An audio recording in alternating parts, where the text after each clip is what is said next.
Coucou tout le monde. On est très contente de vous retrouver pour cet épisode numéro 2 du podcast Holy Raps.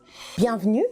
Merci de nous rejoindre, d'être connectés. De continuer à nous suivre. À nous liker. Et à commenter. Et à mettre des petites notes parce que ça nous aide. Ça nous aide beaucoup. Même si vous n'êtes pas nombreux à le faire, faites-le.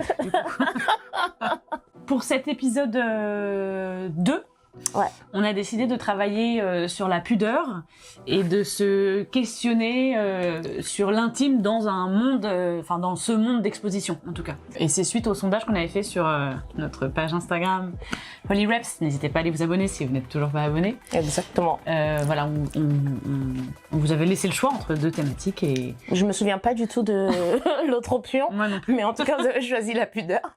Et c'est tout ce dont on se souvient. Voilà. Donc on a décidé de se questionner... Enfin, vous avez décidé qu'on se questionne sur ce que c'est que la pudeur. La pudeur non pas comme une contrainte, mais comme une force, comme un choix spirituel. En tout cas, de notre point de vue. De notre point de vue à nous. On a bien conscience que pour certains, pour certaines, la pudeur pourrait être une contrainte. Mais à notre endroit, c'est pas ça qu'on a envie de soulever. Mais c'est de se dire, en réalité, la pudeur, de notre prisme, en réalité, c'est une force. Et puis, en fait, contrainte ou pas, on le prend comme on veut, mais tout le monde a un rapport à la pudeur, quoi. En fait, j'avais regardé. Je m'étais dit, tiens, je vais aller un peu voir la définition du mot pudeur sur Internet. Et à chaque fois, j'étais étonnée parce que toutes les définitions ramenaient ce mot à la sexualité, à la honte ou à la gêne. Je me suis dit, bah, tiens, c'est étrange parce que moi, j'ai jamais... quand j'entends le mot pudeur, quand je pense à ce mot-là... c'est pas la première chose qui me vient à l'esprit, quoi. C'est quoi la première chose qui te vient à l'esprit? Je pense que pour moi, une personne pudique, c'est une personne qui a une certaine manière de se présenter au monde. Tu vois, de par son langage, le langage qu'il utilise, par sa façon de se mouvoir dans le monde, sa façon de s'habiller, sa manière de penser. Enfin, c'est vraiment une personne qui préserve en fait tout ce qui est un peu de l'ordre intime. Et en fait, dans ce travail-là, il est aussi dans un travail de faire gaffe à ne pas porter atteinte à la pudeur des autres. Donc c'est une personne qui trouve un peu cet équilibre-là entre le respect des autres, son respect envers lui-même, sa dignité. Tu vois, c'est vraiment un équilibre entre toutes ces choses-là, quoi. Je pense que c'est ça pour moi, c'est ma définition un peu de la pudeur, ça. Toi, c'est quoi? Bah, évidemment, je te rejoins et sur tout ce que tu as dit. La seule chose, je pense que je rajouterais, c'est de se dire que être pudique, c'est pas cacher quelque chose. C'est pas cette dynamique-là. En tout cas, je crois pas. C'est vraiment, mais c'est le verbe que tu as utilisé, c'est préserver, quoi. Ouais, quelque chose de précieux. Soin de ce qu'on considère à notre endroit être précieux. Ouais, et puis quelque chose à laquelle seuls les privilégiés y ont un peu accès. C'est pas pour n'importe qui, quoi. Par exemple, moi, j'ai l'impression que il y a des choses qui sont propres à moi, dont tu as connaissance. Ah oui, bien sûr. Mais c'est pas n'importe qui... Oui, tu donnes pas ça à tout le monde. Je ne donne pas ça à tout le monde. Je partage ça avec toi parce que... voilà, on partage une grande amitié, quoi, mais il y a quelque chose qui se perdrait, en fait, si je le partage avec tout le monde. Oui. Ouais, il y a une sorte de, je sais pas, un peu d'un pass VIP, un peu. Oui, c'est vrai. Mais je trouve qu'on a tendance souvent à traduire, en tout cas quand on parle de pudeur, à tout le temps, mais c'est ce que tu disais un peu plus haut, à relier toujours ça au corps, donc à l'habit, aux vêtements, mais très peu ou très rarement sur un comportement, sur une façon de penser, c'est très limitant en fait, comme terme. Ouais. Ça a été très limité en fait au corps et à la sexualité, alors que, je veux dire, il y a tout ça qui rentre en compte. Les mots que tu choisis quand tu t'exprimes devant des gens, et puis en fait, les émotions que tu ressens, comment est-ce que tu les laisses voir ou pas. Exact. Je veux dire, quand tu t'embrouilles extrêmement fort dans la rue, je trouve que c'est un manque de pudeur énorme. Absolument. Mais envers toi-même déjà. Envers toi-même, et envers les autres. Il y a quelque chose de espèce de spectacle comme ça où c'est troublant. Ouais. Et puis, tu sais, en vrai, je me demandais à partir de quel moment, en fait, elle commence vraiment la pudeur. Est-ce que c'est seulement quand il y a un regard extérieur? Est-ce que elle se vit de la même manière dans l'intime aussi? Moi, tu vois, moi, à partir de quel moment elle commence et à partir de quel moment elle... Mais en fait, elle n'a pas de début ou de fin. En fait, la pudeur, pour moi, elle est tout le temps là, à partir du moment où déjà on considère que les anges sont toujours avec nous. Donc en fait, si tu n'as pas de pudeur envers les anges, je sais même pas comment tu vas en avoir envers les humains. Donc c'est déjà avec soi-même. Ouais. Je veux dire, c'est déjà la façon que tu as d'être avec toi-même dans un espace où il n'y a rien à part toi, parce qu'en fait, il n'y a jamais que toi. Mais est-ce qu'on en a vraiment conscience, tu vois? Je me pose la question parce que je me dis, ouais, quand t'es seule, par exemple, comment tu penses pudiquement quand t'es seule? Comment tu essaies d'avoir de la maîtrise sur ce à quoi tu penses et à te dire, pas très pudique cette façon de penser. Mais là, il y a personne d'autre, il y a que toi. En vrai, c'est un espace de liberté. Mais c'est pour ça que c'est un cheminement d'une vie, la pudeur, que c'est jamais acquis, que ça ne le sera jamais. Ouais. Mais comme toute notion et comme toute chose, rien n'est jamais acquis. Mais je crois que déjà considérer que t'es jamais vraiment seul, c'est vrai. En fait, ça te permet déjà de... Pardon, je vais rentrer dans le vif du sujet, mais parce que je trouve que c'est... Ah, parce qu'on n'est pas dans le sujet. Non.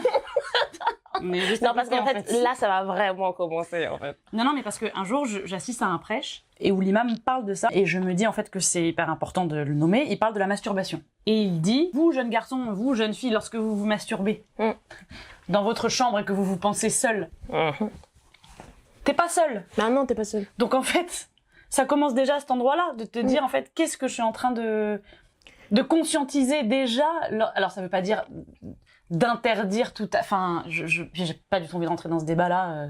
Chacun fait ce qu'il veut avec son intimité. Mais en tout cas, je trouvais ça intéressant parce que ça permettait déjà aux jeunes gens, dans l'assemblée, et puis pas que les jeunes gens, évidemment, mais je trouve que c'est la meilleure façon de se dire, ah oui, en fait, là, quand, d'un coup, Michel, je m'enferme dans ma chambre et je me...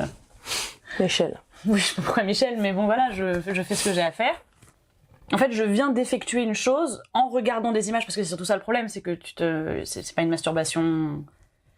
Je sais pas pourquoi on je sais pas du tout où en train d'aller. Non, mais je sais pas pourquoi j'en parle là-dedans. Je suis curieuse de voir comment tu vas t'en sortir. Parce que, en fait, tu ne te masturbes pas seul avec ton imaginaire, parce que ça serait une chose. Tu te masturbes en prenant ton téléphone portable, en allant sur des vidéos, qui ont été tournées par des professionnels ou non, mais en tout cas, tu enfreins plein de choses en fait en faisant ça. Et il y a des anges autour de toi ton qui imaginaire sont là. Ou pas. C'est pire de regarder une vidéo que ton imaginaire. Excuse-moi, c'est pas la même chose. Mais ton imaginaire, il est porté sur quoi? Est-ce que t'es vraiment en train d'imaginer quelque chose ou t'es en train de te lier à des images que tu connais déjà? Et je trouve ça plus vertigineux d'aller sur une vidéo pornographique, excuse-moi, avec des gens qui sont maltraités. On va pas rentrer dans l'univers du porno qui est vraiment une abomination sur plein d'aspects, où tu vois concrètement des corps, je vois. Alors que l'imaginaire, au moins tu fais un petit travail tu fais un petit job, quoi. Tu fais un petit job artistique.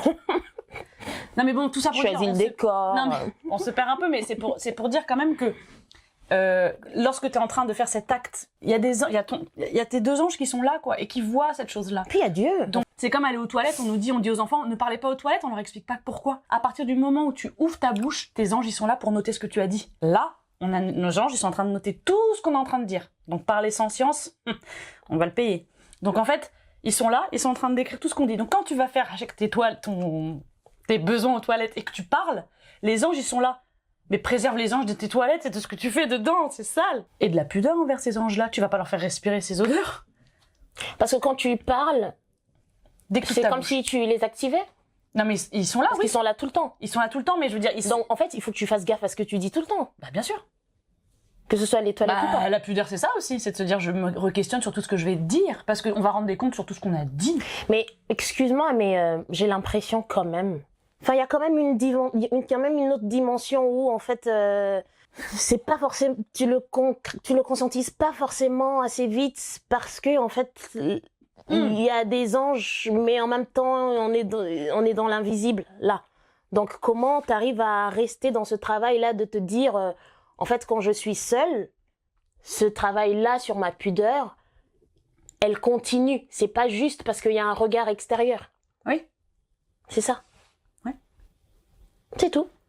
En fait, par exemple, nous, quand on prie, on salue les anges tout le temps. Donc, en fait, ils font partie de il y a une grande conscience de ils sont là, ils notent. Enfin, c'est plus beau là, c'est un peu on dirait des gendarmes qui mettent des amendes. Des amendes. Bah ouais, mais bon, c'est un peu l'idée, tu vois. Ouais. Et du coup, je trouve que même si évidemment on est des humains et on va pas y penser H24, de toute façon ça serait pas possible. Mais c'est quand même très présent. C'est présent, quoi. Et donc je trouve que ça te permet, même quand t'es dans un espace seul, quand tu vas faire une chose qui n'est pas forcément bien, bah de te dire,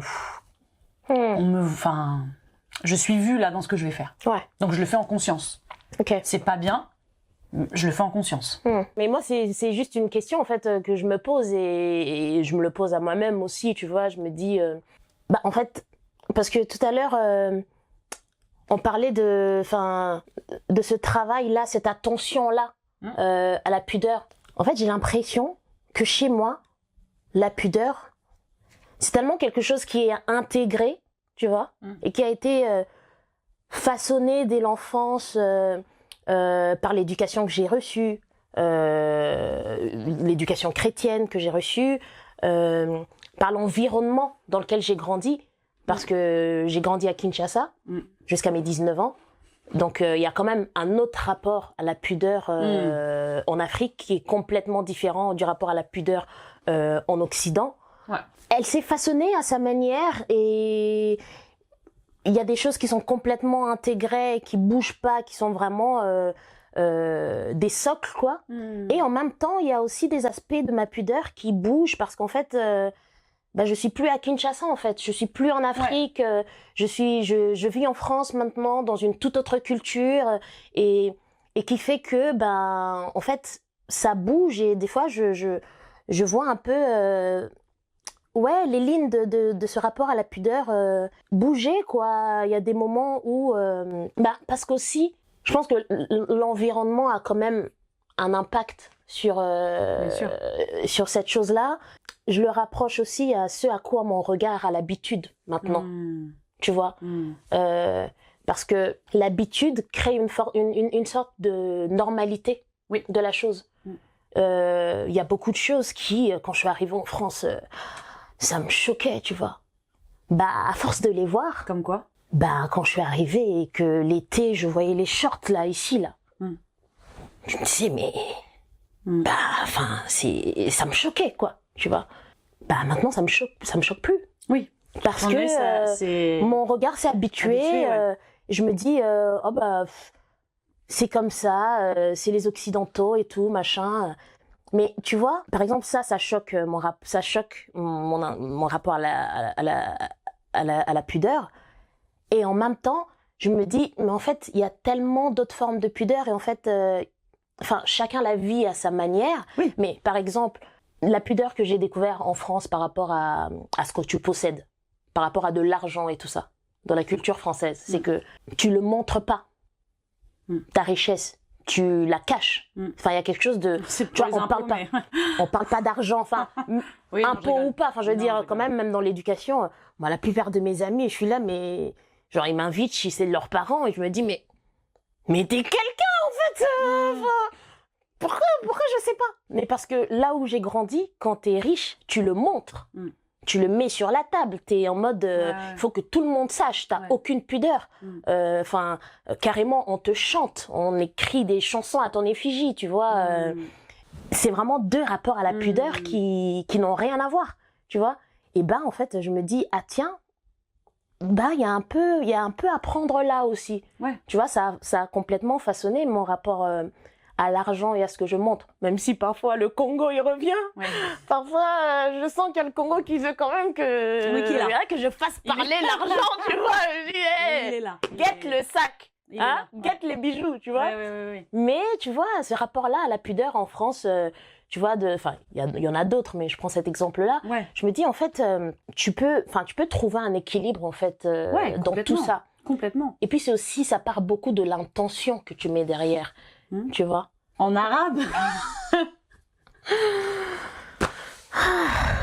Allez, allons-y. Madame est bilingue, en fait. Il faut que le monde le sache. Pas du tout. Vraiment pas du tout. Non, mais c'est pour dire la puissance de la langue arabe quand même. En arabe, la pudeur, ça se dit En plus, je vais le dire très mal. En plus, tu vas te moquer de moi. Haya. Et la vie, elle hayat.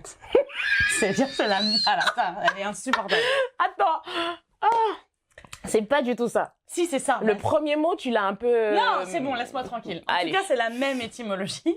En fait, la pudeur la pudeur donne naissance à la vie. Enfin, je veux dire, c'est lié, quoi. Ça s'écrit, ça se dit pas... Enfin, ça ne se dit pas tout à fait pareil, mais c'est la même étymologie. Qu'est-ce que tu veux dire, en fait, par la pudeur donne naissance à la vie? Eh bien, si on remonte à l'origine, the origin, parce que je suis trilingue. Je parle beaucoup trop de langue. The origin Of the life. of the life. Non, si on prend Adam et Ève. Pourquoi tu prends un ton grave comme ça? Tout va bien dans le royaume. Vivent leur meilleure life et tout ça. Ils graillent le fruit défendu. Bravo, les amis. Bravo les gars. Qu'est-ce que fait Dieu? Première chose qu'il fait. La première chose qu'il a fait, c'est qu'il leur a révélé leur nudité. Bah déjà, c'est un truc de ouf. C'est-à-dire que on pourrait se dire que la première chose, c'est je vous foudroie. On va reprendre le même personnage de l'épisode 1, mais... Tu es foudroyé. Sors de mon royaume. La première chose qu'il fait, c'est qu'il leur révèle leur nudité. C'est quand même fou, quoi. C'est-à-dire que d'un coup, c'est la fin de l'inconscience. Et de l'innocence. Et de l'innocence, plutôt, d'ailleurs. De l'innocence surtout. Hein. C'était ça. Hein. Oui, c'était surtout ça. Pourquoi j'ai dit C'est la fin de l'inconscience. C'est la fin du subconscient. C'est la fin... Finalement, les lunettes me rendent pas si intelligente que ça. Donc on va Je vais les reposer. Et eux, après, demander le pardon et tout ça, la première chose qu'ils vont faire pour essayer de retrouver justement cette pudeur-là, c'est-à-dire de notre fitra, quoi, de notre vie originelle. Ouais, de la nature saine, ouais, de l'être humain. La nature pure, en fait. Pure, pour la retrouver, hop, ils prennent des feuilles et ils se recachent. Ouais. Parce que c'est comme ça qu'ils vont retrouver... Enfin, tu vois En révélant la nudité, en réalité, la nudité, ça les coupe. C'est comme si d'un coup, ça les coupait du rapport divin. Tu vois? Ouais. Et donc, hop, on se recache. Et comme ça, on essaie de retrouver la pudeur qu'on avait, enfin, cette espèce de chose où d'un coup, en fait, ça n'existe, c'était pas... On s'en foutait qu'on n'était pas foutu pareil. Enfin, d'un coup, il n'y avait pas cette prise de conscience-là de l'autre, du corps de l'homme, du corps de la femme. Enfin, c'était pas la question, quoi. Tu vois? Le vêtement de la pudeur. Ouais.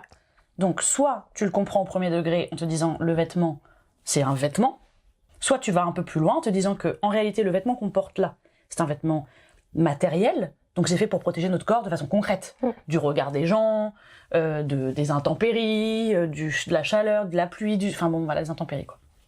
Mais en réalité, ce que ça vient raconter, le vêtement, revêter le vêtement de la pudeur, c'est le vêtement spirituel.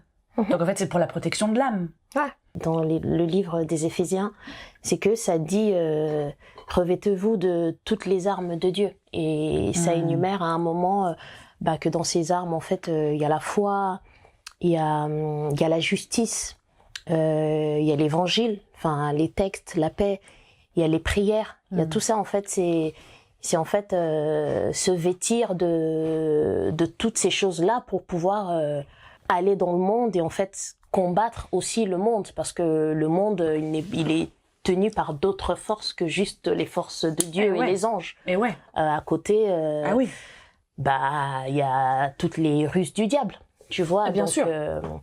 Au lieu de se vêtir de, je sais pas, de ton t-shirt et de machin, mais en fait, c'est aussi comment vêtir l'âme et enfin l'âme qui habite ce corps, le vêtir de toutes ces vertus là, quoi. Ouais. Et c'est en ça aussi, je trouve que c'est hyper important de faire la distinction entre la pudeur et la timidité. Ouais. Parce que en fait, la pudeur, enfin normalement en tout cas, c'est censé te faire agir dans le bien. Ça t'élève en fait. Et la timidité, je pense que ça peut te couper. Enfin, en tout cas moi pour ma part, je sais que ça a pu me couper à des moments de la façon, par exemple, de pratiquer ma religion, parce que des questions que j'ose pas poser, parce que je me dis ah non ça je peux pas demander ça. Attends, c'est ah non, pudeur, je peux pas poser cette question là et tout. Du coup tu ne la poses pas. Mais donc du coup comme tu ne la poses pas parce que tu te dis pudeur, ça avance pas. Ça n'avance pas. Tu grandis pas.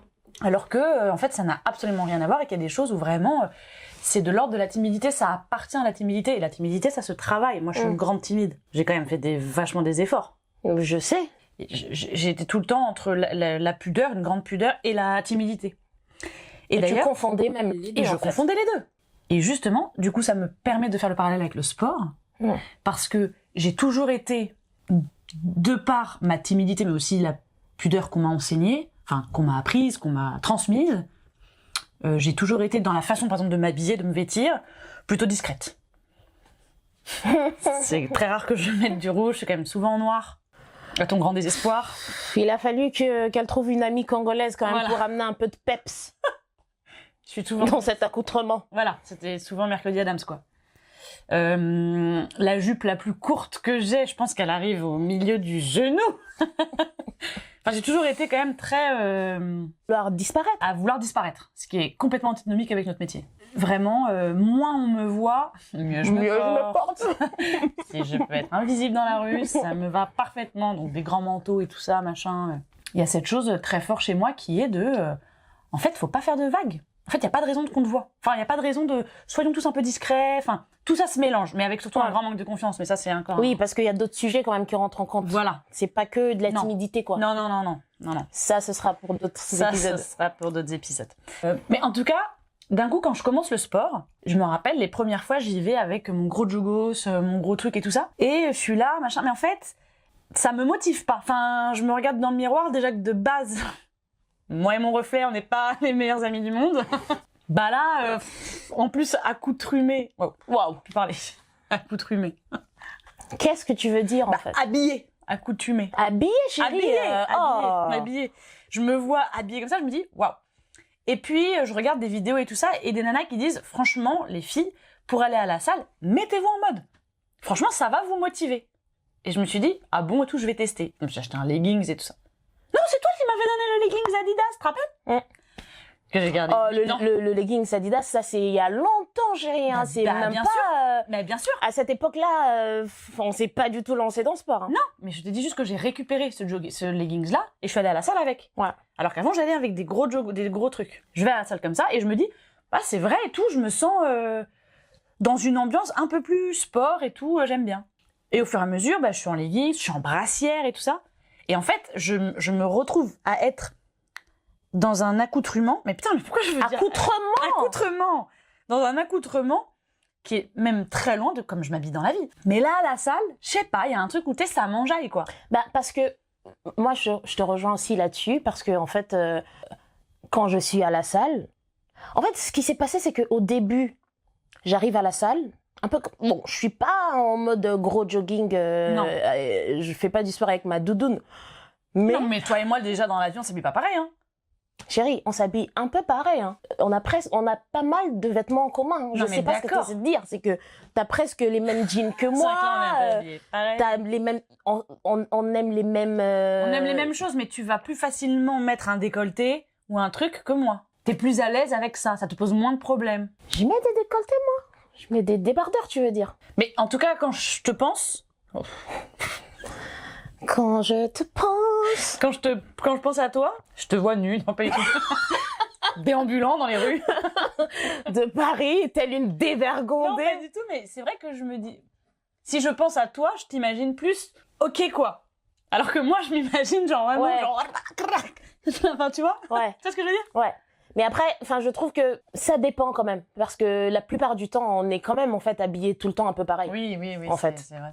C'est que c'est juste l'été, des fois, moi je suis facilement en débardeur et en short. Et puis aussi, enfin, du coup, là, ça rejoint quand même un rapport à notre corps et à notre apparence qui est différent. Oui. Donc ça, c'est un autre sujet, je Ouais. pense. C'est vrai. Mais quand même, quand j'arrive à la salle, moi, je me mets en brassière parce que je te vois te permettre ça, C'est vrai. en fait. Oui, parce que t'es en short. Je suis en short, mais je suis en manche longue. Ouais. Ah, parce que, en fait, tout à coup, je me dis, ah, mais dans cet espace, C'est possible. c'est possible. Parce qu'en fait, je pense que pour moi, c'est un peu comme à la piscine ou à la plage. C'est que c'est un espace où c'est OK. On vient pour Ouais. faire du sport et on se met dans la tenue qui nous est confortable Ouais. pour faire du sport. Et en plus de ça, bah, moi, je mets des collants qui s'arrêtent là avant le genou parce que, en Des réalité... shorts, en fait. Non, ce sont pas des shorts parce que les shorts, c'est là. Ah bon? Moi, ils sont un peu plus là quand même. C'est des cyclistes. C'est des cyclistes. Voilà, je mets ça et en réalité, je me trouve belle comme ça. Et je suis en brassière parce que c'est beaucoup plus confortable pour moi. Et mais par contre, je ne vais jamais sortir de la salle comme ça. Non. Enfin, Tu dehors, t'habilles toujours. je vais toujours mettre un pantalon, Ouais. mettre un t-shirt pour rentrer chez moi. C'est que vraiment, cet espace-là Ouais. me permet... Enfin, me l'autorise, quoi. J'ai l'impression que, voilà, c'est comme à la piscine. J'y vais en maillot de bain. Après, tu mets une combi ou pas. Mais en tout cas, c'est pas le même espace pour moi. Mais en même temps, je me dis, en fait, la pudeur... Le fait que j'ai fait du sport, que tout à coup j'ai vu les résultats, que les résultats m'ont plu, Et oui. que je suis allée m'acheter des nouveaux cyclistes, des nouvelles brassières et tout ça, bah je questionne un peu si quelque part c'est juste parce que c'est confortable pour moi, ou alors c'est aussi... Déjà au départ je pense que c'est parce que je me trouve belle dedans et c'est important. Je suis ok avec ça. Ouais. Je trouve que c'est important Ouais. d'aimer ce qu'on voit et de se trouver belle. Mais en même temps je me dis à quel moment je peux considérer que je suis ou je ne suis pas dans un culte du corps et dans de l'orgueil en fait. Parce que je pense Et que la la pudeur c'est aussi l'humilité. l'humilité. Eh oui. Tu vois. J'avoue que ça, je me le pose de plus en plus parce que maintenant, j'ai arrêté les leggings et les brassières et tout ça. Voilà. Aussi parce que depuis que j'ai remarqué que, par exemple, que je voyais de la transformation sur mon corps, eh bien, j'ai commencé quand même à vouloir un peu... mais ça rejoint aussi des trucs de... C'est comme quand, par exemple, je sors pour un dîner, donc je me pimpe un peu, et au moment où je sors, je me dis, ouah, pour qui tu te prends? Je rentre et je me dépimpe un peu. Et là, je me dis, c'est bon, tu peux sortir, t'es pas trop pimpé. Ouais. Et ben à la salle, ça m'a fait un peu ce truc-là. Attends, là tu commences un peu Attends, à... là t'es trop belle. Là, Non. le corps, le dos, les jambes, c'est trop pour les gens. Donc Non, les jambes, on les a jamais vues. Les jambes, j'ai toujours mis des leggings. J'arrive pas à mettre des shorts. Les shorts, c'est très compliqué pour moi. Même l'été et tout, les shorts, c'est t'as compliqué. réussi un peu cet été. Ouais, c'est compliqué. Ah bon? Bah oui. Ah oui, le gris, j'ai mis un short gris. Le noir. Wow, j'ai pas de short noir. T'as pas un short Adidas noir. Ah oui, c'est mon short de plage. Je l'ai pas mis dans la rue. J'ai pas mis dans la rue, hein. Je mets pas dans la rue. Bref. Quand je me suis dit, ah bah en fait, c'est pas trop mal là. Bah en fait, je me suis dit, ah mince. Elle lit ses mails en même temps. Pardon. Et bah quand j'ai commencé à avoir un peu des transformations et tout ça, il y a eu un truc de, oh là là, en fait, je veux pas que les gens voient ça. Et donc, hop, j'ai commencé aussi à me recouvrir. Et je me rends bien compte, et c'est là où je te rejoins par rapport à un truc quand même d'ego, qui vient se mêler quand même un peu partout. Il se mêle, hein. La dernière fois, bien sûr, il se mêle. l'ego, quoi. La Faut dernière fois, toujours je suis à la surveiller sa salle, fraise. et j'arrive et tout, il est 7h30 et tout, c'est le matin, il y a son père, comme d'hab, et il y a une meuf qui est là. Et je la vois et tout ça, et elle tente à faire des tractions. Mon premier truc, c'est, yes, trop bien, une meuf qui essaie de faire des tractions et tout, genre, tu sais, on va pouvoir un peu... Ouais, non, calme-toi, par contre, tu fais pas de détraction avec tout le monde. Non, mais... Puis je vois, elle galère et tout ça. Et je la regarde, et... Ah, c'est terrible ce que je vais dire. Dis-le, Bon, chérie. je vais le dire, hein. Mais en fait, je la vois faire... Ah oui, en fait, elle sait pas du tout faire des tractions. Et moi, je suis là avec mon gros jogos. C'est ça la pire chose que tu voulais dire? Non, c'est que je vois qu'elle me snob, en fait. C'est-à-dire que je suis à côté, je suis en train de m'échauffer, et elle me regarde un peu du coin de l'œil, parce qu'elle se filme. Et d'un coup, il y a une sorte de vieux truc de compétition qui se met en place, alors qu'on ne sait pas parler, on ne se connaît pas. Et moi, j'ai mon gros t-shirt large, mon gros jogging, et elle voit pas. Ce qu'il y a en dessous. Et là, évidemment, mon ego rentre, et j'ai envie de dire... Ok, allez, je vais enlever le t-shirt, parce que là, tu me vois en train de m'échauffer comme ça, comme avec mes élastiques. Tu vois? Mais Get tu the vois pas. six-pack. Tu sais pas ce qu'il y a, tu ne sais pas. Tu sais pas ce qu'il y a dans Et le je dos. bataille. Et pas Georges Bataille. Non, pas Georges. Je sais pas du tout. Je bataille, en me disant, Lou, ne rentre pas là-dedans, t'es malade ou quoi? T'es dingue, en fait, ne rentre pas là-dedans. Je rentre pas là-dedans et tout, j'enlève pas mon t-shirt, et tout, je fais mes trucs et tout ça. Tu es en lutte. Mais je suis en lutte, en fait. Et puis, à un moment donné, et là, je me dis, ouais, t'es vraiment une vieille meuf. Je suis là, je prends ma magnésie, je m'en fous dans les mains, je la regarde, je dis, excuse-moi, je peux venir là? Oh, vieille meuf. Elle me dit, ouais, bien sûr. Elle aussi, vieille meuf, vraiment deux vieilles meufs. Et je dis, ok, pardon. Et là, je fais mes tractions juste pour lui montrer que sous mon t-shirt large, mon petit air de vieille meuf avec mon gros jogging et machin, je te mange. Tu vois ce que je veux dire? Et je me suis dit, bah t'es une merde. Pauvre fille. Ça va. Non, ça va pas. Non, mais si, mais c'est parce bon, que tu te calme-toi. tu T'es t'es une dit- merde, t'es une merde. Fais gaffe à ce que tu dis Non, à mais ta c'est- personne. Ouais, c'est vrai. Non. Mais c'est naze. Alors que L'acte est naze, l'acte est merdique, L'acte mais est naze. ça ne fait pas de toi Aucune une merde. humilité. Non, mais aucune humilité. Oui, mais non, tu t'exprimes pas comme ça juste parce que t'as succombé à une tentation de juste montrer, un peu prouver, enfin... Bah, c'est un truc de la performance, alors que justement... Ouais, mais parce que chérie, tu le conscientises sur le moment, t'as quand même la sagesse de le conscientiser, de te dire... Ouais. Lutte, donc Ouais. tu luttes, mais après tu te laisses quand même tenter et tu fais le truc pour montrer un peu. Ouais. Tu vas pas te flageller après. Mais là, qu'est-ce que je fais avec ça? Pareil, moi je me dis, ok, je mets des stories de moi en train de mettre des tractions, mais je cherche quoi avec ça? Pourquoi je fais ça? Alors, il y a Oli Reps, mais avant même Oli Reps, moi je mets des stories en train de faire du sport. Mais qu'est-ce que ça vient raconter? Alors, évidemment qu'il y a une partie où, par exemple, quand je reçois des messages de filles, que ça encourage, la joie, elle est immense de se dire, en fait, parce que on est comme tout le monde, on n'est pas des sportifs de haut niveau, on n'est pas les filles que je suis, par exemple, sur Instagram, qui font des tractions, des trucs ou des machins, c'est vraiment des sportifs, c'est leur métier, tu vois. Nous, on est comme tout le monde. Donc, en fait, je pense que ça me faisait plaisir, moi aussi, de partager ça, parce qu'en fait, on est comme tout le monde. Donc, en fait, si nous, on l'a fait, tout le monde peut le faire. Mais il y a aussi une partie de « je l'ai fait ». Évidemment, moi, je trouve ça complètement louable de poster le résultat de quelque chose qui a été dur à atteindre et que ce soit un témoignage pour les autres en se disant en fait, si j'ai réussi à le faire, toi aussi tu peux le faire, la preuve, regarde, j'y arrivais pas du tout, maintenant j'y arrive. Ça aide, ça. Ouais. Ça aide à se projeter, ça encourage en fait. Ouais. Et ça part d'une bonne intention. Mais évidemment, l'ego va toujours venir s'en mêler parce que, en fait, tu le postes, il y a des messages. Évidemment, ça vient pas juste nourrir le fait que, oh là là, ça va les encourager. Ça vient aussi nourrir ton ego en mode, je reçois une sorte de validation. Tout à coup, il y a les gens en face qui approuvent, qui me disent, putain, c'est trop bien, c'est trop stylé.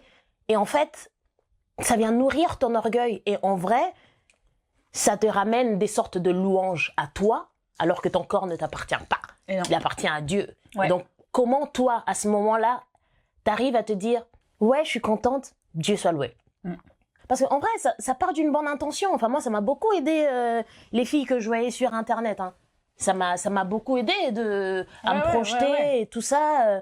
Et ça part d'une bonne intention. Mais parfois, dans la bonne intention, le résultat n'est pas forcément positif parce que toi, tu peux poster ça pour être un témoignage positif. Mais là-dedans, quelqu'un d'autre peut y puiser du complexe. Parce qu'elle t'a vu. Ouais. Elle se dit, tiens, elle y arrive, moi je suis capable de rien, ça fait 6 mois que j'y arrive pas, et tout ça, machin, je suis qu'une merde, et nanani nanana, ah, tu vois, elle a un bête de dos et tout, son dos il est trop beau. Après, tu peux pas forcément contrôler, mais à partir du moment où ton intention est quand même pure, c'est comment tu fais le travail avec toi-même pour rester dans un endroit d'humilité quand même. Parce que de toute façon, c'est un travail qui ne s'arrête jamais. Donc tu seras toujours confronté à de l'orgueil et à l'humilité. C'est comment tu arrives à remettre les choses dans l'ordre et à garder les bonnes intentions. Je crois que en fait c'est ne pas accepter de ne pas tout montrer. Enfin la pudeur c'est ça quoi, ce serait ne pas tout montrer mais montrer juste. Moi ce que je retiens, et puis c'est marrant qu'on y ait pensé chacune de son côté, c'est que j'avais jamais vu la pudeur comme une quête de l'humilité aussi quoi. Ça ne m'était jamais apparu. Et je pense que si on n'était pas dans ce travail du podcast et dans ces questionnements, je pense pas forcément que je me serais posé la question ou que je serais allée chercher ce rapport-là entre la pudeur et l'humilité. Il y a quelque chose de rassurant là-dedans. De se dire que ça te préserve en fait. La pudeur, ça te préserve d'être dans le culte du corps, de soi, dans le culte de soi, de l'ego, de je prends les louanges. Ça te permet, je trouve, vraiment de t'éloigner de ce qui est vil, quoi. En réalité. De te rapprocher vraiment de ce qui a, vraiment d'une nature, de quelque chose de beaucoup plus simple et sain, quoi. En réalité. Puis je pense que ça demande de l'humilité pour respecter les autres. C'est la pudeur aussi, même dans la pratique qu'on a aussi de notre religion, quoi. Se filmer en train de prier, à quoi bon, quoi. Moi, j'ai beaucoup ça sur mes réseaux, quoi, des gens qui se filment. Et vraiment, je me demande, tu vois, pourquoi, à un moment donné, qu'est-ce qui fait que tu prends ton téléphone, tu le mets sur un pied, parce que c'est tout ça, en fait, que ça raconte. C'est que tu décides de prendre ton téléphone, de le mettre sur ton trépied, de choisir la lumière, quoi, et de te filmer. Et d'inviter tout le monde dans un moment intime que tu partages en communion entre toi et Dieu. C'est pour toi ou c'est pour montrer que toi tu le fais. Que toi tu montrer aux autres que de l'orgueil en fait. Mais ça remet même en question tout ce podcast en fait. Ce qu'on est en train de faire là en fait. Avant qu'on fasse le podcast, parce que moi aussi déjà il y a quelque chose qui me posait problème déjà de l'ordre du fait d'exposer notre amitié, parce que c'est quelque chose qui m'est hyper précieux, et qu'en fait je me suis rendu compte que la plupart de personnes qui me disent « Ah ouais, mais avec Lou vous êtes si amis que ça ?» Je pensais que vous étiez juste potes en fait. Mais c'est parce que c'est... Oui, on le préserve. Ouais, notre amitié, c'est mon petit bébé, quoi, tu vois. J'en prends soin et je veux pas, tu vois. Et déjà, ça sort déjà de mon cadre de la pudeur et de l'intimité, tu vois. Et ensuite, on s'est dit, tiens, on va parler de toutes ces conversations, mais qu'on a que toutes les deux, et on va les ouvrir. Après, je me suis dit, mais Dieu a besoin... non, Dieu a besoin de rien, en fait. Je crois qu'il n'a pas besoin de grand-chose, mais... Mais quand tu lis les textes, il nous est demandé d'essayer d'être des exemples. Absolument. D'être des modèles. Oui. Et que c'est important de témoigner de ce qu'on vit dans notre foi, de ce que ça nous apporte, de le témoigner aux gens. Et si ça touche une personne et que ça lui donne envie de s'insérer dans ce mode de vie-là et de le comprendre, de toucher à des choses, à des endroits, de se glisser là-dedans, eh ben c'est une louange pour Dieu. Je suis d'accord. L'ego va s'en mêler quelquefois. Et c'est pas grave parce qu'on a choisi d'être dans le travail et dans la lutte. L'orgueil va s'en mêler quelquefois. Parce que je te dis, moi je vais péter un câble quand on va avoir 10 000 followers. Il va falloir me retenir. Qu'est-ce que cette conversation va venir questionner ou venir bouger ou venir affirmer dans ton rapport à la pudeur? La quête de l'humilité toujours. Surtout avec nos métiers, en fait. Je trouve que c'est d'autant plus difficile parce qu'on fait des métiers d'exposition. Et que ça peut nous atteindre aussi dans des... qu'on peut avoir des... que du coup ça vient aussi nous solliciter à des endroits un peu dangereux aussi pour notre âme. Donc c'est toujours être très attentif à ça, quoi, en fait. Et très bien entouré. Mais c'est en ça que la lecture des livres saints quotidiennement, c'est hyper important, que ces échanges-là sont hyper importants. En fait, tout ce qui te permet de te... Mince, il y a un mot que j'aime beaucoup, mais là je l'oublie. C'est un mot en arabe? Non, c'est un mot en français. Dont tu veux nous raconter l'étymologie? Non, c'est un mot en français. El-Hayat.